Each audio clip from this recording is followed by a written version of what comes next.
Now that I'm sure that you guys by now have seen that this is a Tesla Model S P85D that we are rebuilding, that was wrecked in an accident, and it was wrecked here, a bit of damage here. Now the majority of the damage is up here in the front, which you could have seen from the last video. Now I know what you're thinking, why would I want to buy a wrecked Tesla? The short answer is, let's face it, electric cars are going to be the new thing of the future. I don't know anything about them, and I'm here to bring you guys along for the journey on rebuilding this. In this video, we're gonna be working on taking apart anything else that needs to be moved out of the way so we can get the structure fixed. So in the last video, we removed everything that was damaged up here in the front, and now I need to get to this shock tower. All this wiring harness, AC lines, a motor mount for the motor. I'm hoping I don't have to drop the whole subframe, but I think that if I clear out all this, maybe loosen up this and somehow support underneath there, I won't have to drop the whole motor. There's only one way to find out.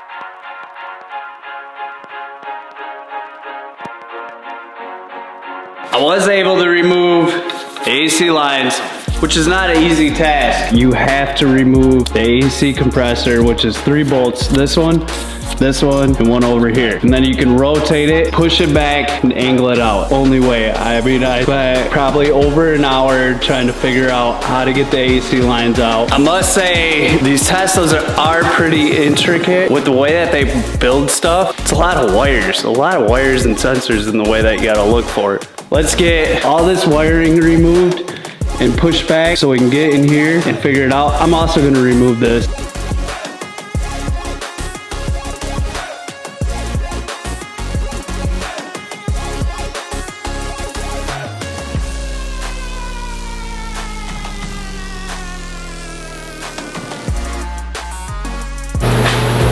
So now I'm gonna move on to removing all these spot welds.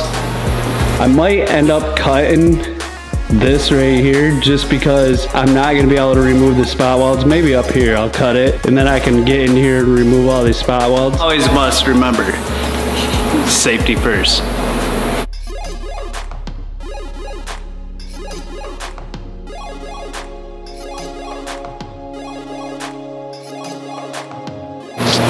So I have good news and I have bad news. Good news is this is free. Bad news is right underneath this window there is a rivet. Oh, you can't see it from here. Now how am I gonna solve the problem with getting to the rivet? I'm going to attempt to use this oscillating tool again. Now if you've seen from my previous video, last time I used this to cut out a window, I broke it. Windshield. And unfortunately, I did break it. I'm hoping I can get underneath there, cut that rivet, and slide that right out. Wish me luck.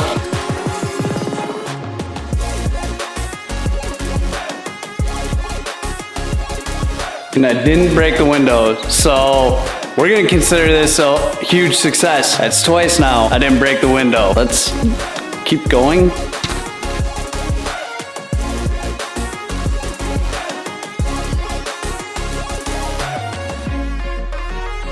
We have a slight problem here. Tesla won't sell me the shock tower because it's a structure piece. Even though Tesla won't sell me this shock tower, I ended up finding one on eBay for 600 bucks. So that should be on the way soon. I'm gonna be measuring all the frame rails from every point in the car while we're waiting on the shock tower. If that is tweaked at all, it's gonna have to be straightened, otherwise none of the body panels, the hood, the front bumper, nothing is gonna line up perfect. So I'm gonna grab every point that I can to make sure that this thing is square.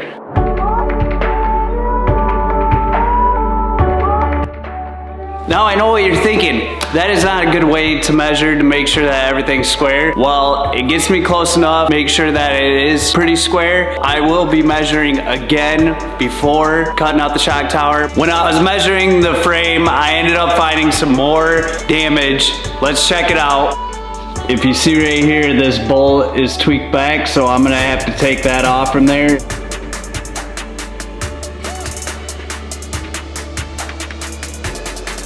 I was not expecting that. I found this on eBay, and if you see right here, it does look like that they are supposed to be oblong, so I think we're okay. I was not expecting that. I just wanted to make sure before I end up getting it all together, because if I gotta drop the subframe and get a new subframe, this could have gotten expensive, but that's what you deal with the crashed car.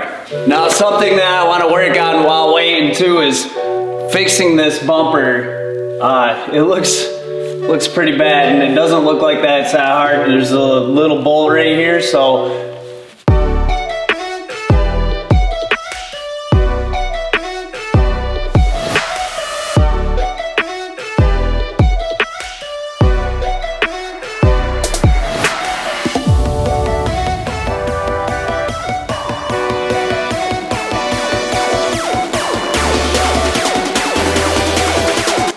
It does look like that the rear here is pushed in because there is some damage, so I think in a later video I'm going to be pulling that out, moving that, and seeing if we can get that to line up with the bumper, but other than that, it's looking good.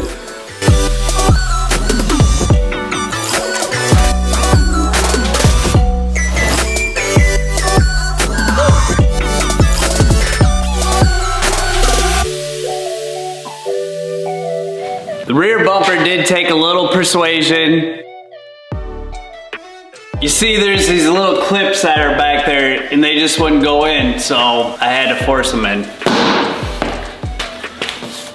It doesn't look like I caused any damage to the rear bumper. It was already scratched and there were some nicks, but that's gonna all be painted and resanded.